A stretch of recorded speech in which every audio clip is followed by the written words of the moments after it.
State bank of India clerks అంటే associate bank సంబంధించినటువంటి examination జనవరిలో జరిగింది. మన రాష్ట్రం నుంచి కూడా చాలామంది అభ్యర్థులు పోటీ పడ్డారు. వీటి యొక్క రిజల్ట్స్ వచ్చాయి. మన రాష్ట్రం నుంచి చాలామంది అభ్యర్థులు సెలెక్ట్ అయ్యారు. వీళ్ళందరికీ కూడా రేపు జూన్ 13వ తారీఖు నుంచి ఒక వారం రోజుల పాటు ఇంటర్వ్యూస్ జరగబోతున్నాయి. హైదరాబాద్, విజయవాడ, విశాఖపట్నంతో పాటు తిరుపతిలో కూడా ఈ ఇంటర్వ్యూలు జరుగుతున్నాయి. చాలామంది అభ్యర్థులకు ఉన్నటువంటి ఒక ప్రశ్న, ఇంటర్వ్యూలకు ఎలా ప్రిపేర్ కావాలి అని. బ్యాంకు ఉద్యోగాలకు జరిగేటువంటి ఇంటర్వ్యూలన్నీ కూడా ఒక రకంగా పర్సనాలిటీ టెస్ట్లే. అంటే అభ్యర్థికి ఎంత నాలెడ్జ్ ఉన్నది అన్నది ఇంపార్టెంట్ కాదు. అభ్యర్థి తన యొక్క ఎక్స్ప్రెషన్స్ ఎట్లా ఉన్నాయి, అభ్యర్థి యొక్క వ్యక్తిత్వం ఎట్లా ఉన్నది, ఇది చాలా ఇంపార్టెంట్. బ్యాంక్ ఉద్యోగాలకు జరిగేటువంటి ఇంటర్వ్యూస్ అన్నీ కూడా సబ్జెక్ట్ పరంగా జరిగేవి మాత్రం కావు. అంటే అగైన్ మీరు చదువుకున్న సబ్జెక్ట్స్ గురించి ఎక్కువ ప్రశ్నలు మాత్రం రావు.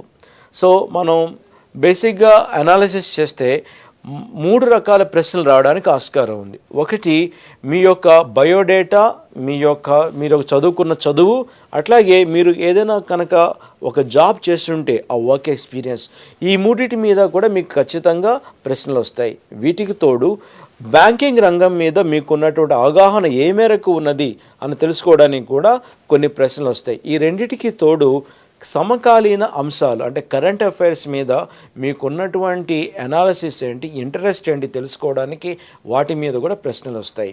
మొదటగా మనం బయోడేటా గురించి చూద్దాం. బయోడేటా గురించి కనుక మీరు ప్రతి ఒక్కరికి ఒక బయోడేటా అనేది ఉంటుంది, రెజ్యూమ్ ఉంటుంది. దీన్ని మీరు దగ్గర పెట్టుకుని ఈ రెజ్యూమ్ నుంచి అంటే ఎవరైనా ఈ రెజ్యూమ్స్ కనుక చదివితే ఎటువంటి ప్రశ్నలు వాళ్ళ మైండ్లో ఉత్పన్నమవుతాయి అన్నది మీరు దృష్టిలో పెట్టుకొని మీకు మీరే ప్రశ్నలు తయారు చేయండి. అంటే సుమారు మీ బయోడేటా నుంచి కనీసం 30-40 ప్రశ్నలు తయారు చేసుకోవడానికి ఆస్కారం ఉంది. ఆ 30-40 ప్రశ్నలు అడిగినప్పుడు మీ యొక్క రియాక్షన్ అనేది ఎలా ఉంటుంది అన్నది మీరు జాగ్రత్తగా ఆలోచించుకొని దాని తగ్గ సమాధానం తయారు చేసుకోవాలి. రిమెంబర్, ఈ రెజ్యూమ్ అనేది it is based on facts. కాబట్టి వాళ్ళు ఫ్యాక్ట్స్ని అడుగుతున్నారు కాబట్టి ఆ ఫ్యాక్ట్స్ మీరు ఆన్సర్స్గా ఇచ్చేటప్పుడు మీ యొక్క కాన్ఫిడెన్స్ చాలా బలంగా ఉండాలి. ఏదో మీరు ఆలోచిస్తూ కానీ కళ్ళు పైకి పెట్టి సమాధానాలు కానీ ఇస్తూ ఉంటే అది మీకు కాన్ఫిడెన్స్ ఉన్నట్టు అనిపించదు. కాబట్టి మీరు చాలా కేర్ఫుల్గా ఆన్సర్ ఇవ్వాల్సి ఉంటుంది. అట్లాగే సబ్జెక్ట్ ఎక్స్పర్ట్స్ ఎవరు లోపల కూర్చోరు కాబట్టి, అంటే ప్రత్యేకంగా వీళ్ళు ఇంజనీరింగ్ చదువుకున్నారు కాబట్టి ఇంజనీరింగ్ చదువుకున్న వాళ్ళని ప్యానల్ మెంబర్స్గా పెట్టడము అట్లా ఏమి ఉండదు. కాబట్టి మీరు చదువుకున్న చదువు మీద కొన్ని ఫండమెంటల్స్ మాత్రం ఖచ్చితంగా అడుగుతారు.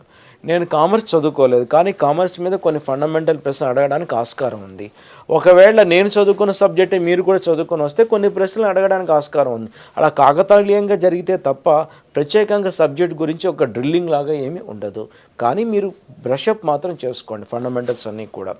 తర్వాత మీకు ఏదైనా వర్క్ ఎక్స్పీరియన్స్ కనుక ఉంటే మీరు ఏ ఆర్గనైజేషన్లో పనిచేస్తున్నారు, ఏ కేడర్లో చేస్తున్నారు, మీ యొక్క నేచర్ ఆఫ్ వర్క్ ఏంటి, మీరు ఆ వర్క్ ఎక్స్పీరియన్స్ ఏం నేర్చుకున్నారు అన్నది ఇవన్నీ కూడా చాలా ఇంపార్టెంట్ ఇష్యూస్ అవుతాయి. కాబట్టి వర్క్ ఎక్స్పీరియన్స్ ఉన్న వాళ్ళు ఎప్పుడూ కూడా nature of work, me duties, అట్లాగే మీరు ఏం నేర్చుకున్నారు, మీ యొక్క హ్యాపీయెస్ట్ మూమెంట్ ఏంటి, ఇవన్నీ కూడా దృష్టిలో పెట్టుకోవాల్సిన అవసరం ఉంది. ఎప్పుడూ కూడా అబద్ధాలు చెప్పడానికి ప్రయత్నించకండి. ఎందుకంటే అబద్ధం చెప్తున్నప్పుడు మీ యొక్క ఐస్, మీ యొక్క ఫేషియల్ ఎక్స్ప్రెషన్స్ అవతల వాళ్ళకి ఒక క్లియర్ మెసేజ్ని ఇస్తాయి that this person is trying to lie అని చెప్పి. కాబట్టి మీరు అటువంటి అటెంప్ట్ ఎప్పుడు చేయకండి. బ్యాంక్ ఉద్యోగాల్లో హానెస్ట్ అనేది చాలా ఇంపార్టెంట్. మీరు ఆనెస్ట్ అని అవతల వాళ్ళకి ఎలా అర్థమవుతుంది, మీరు ఆనెస్ట్ ఆన్సర్స్ కనుక ఇవ్వగలిగితే అదే మీరు ఆనెస్ట్ అని చెప్పి అవతల వాళ్ళకి కమ్యూనికేట్ చేయగలుగుతుంది. కాబట్టి never forget this simple issue. తర్వాత మీకు బ్యాంకింగ్ రంగం మీద ప్రశ్నలు వస్తాయి. బ్యాంకింగ్ రంగం మీద ఎందుకు అడుగుతారు అంటే అభ్యర్థి ఒక 30-35 ఇయర్స్ ఈ బ్యాంకులో పనిచేయాలి అంటే మానసికంగా సిద్ధపడి ఉండాలి. అంటే బ్యాంకింగ్ రంగం మీద జాబ్ చేయడానికి అతను ఎంత మేర రెడీగా ఉన్నాడు, అతనికి ఇంట్రెస్ట్ అనేది ఎంత డీప్గా ఉన్నదాన్ని టెస్ట్ చేయడానికి బ్యాంకింగ్ యొక్క టర్మ్స్ కొన్ని అడుగుతారు. ఈ టర్మ్స్ అన్నీ కూడా వాళ్ళు ఎక్కడి నుంచో తీసుకొచ్చి అడగరు. రోజువారీ న్యూస్లో పేపర్లో వచ్చేటువంటి టర్మ్స్, అట్లాగే మీరు ఏదైనా ఒక బ్యాంక్ బ్రాంచ్కి వెళ్ళినప్పుడు అక్కడ మీకు కనిపించేటువంటి ఉండేటువంటి రకరకాల బ్రోషర్స్ కానీ పోస్టర్స్ కానీ అందులో ఉండేటువంటి టర్మ్స్ ఇవన్నీ కూడా ఖచ్చితంగా మీరు అబ్జర్వ్ చేసి వాటి యొక్క మీనింగ్ ఏంటి అనేది తెలుసుకుని దాని మీరు అవతల కమ్యూనికేట్ చేయగలిగేటువంటి కెపాసిటీ ఉండాలి.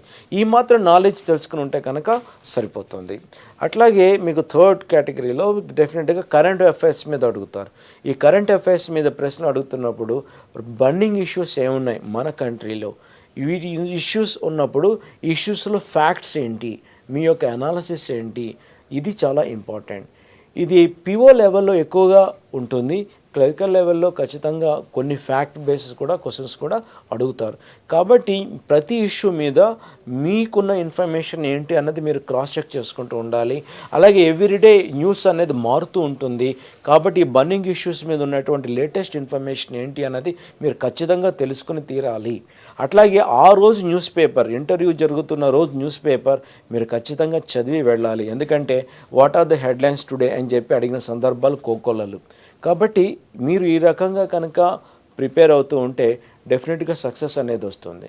ఇంటర్వ్యూ అనేది ఒక ప్రాక్టికల్గా జరిగే అంశం కాబట్టి సాధ్యమైనన్ని మాక్ టెస్ట్లు కనుక మీరు తీసుకోగలిగితే, అంటే మాక్ టెస్ట్లు అంటే ఎప్పుడు కూడా ప్యానల్ మెంబర్స్ అందరూ కొత్త వాళ్ళు ఉండాలని అవసరం లేదు.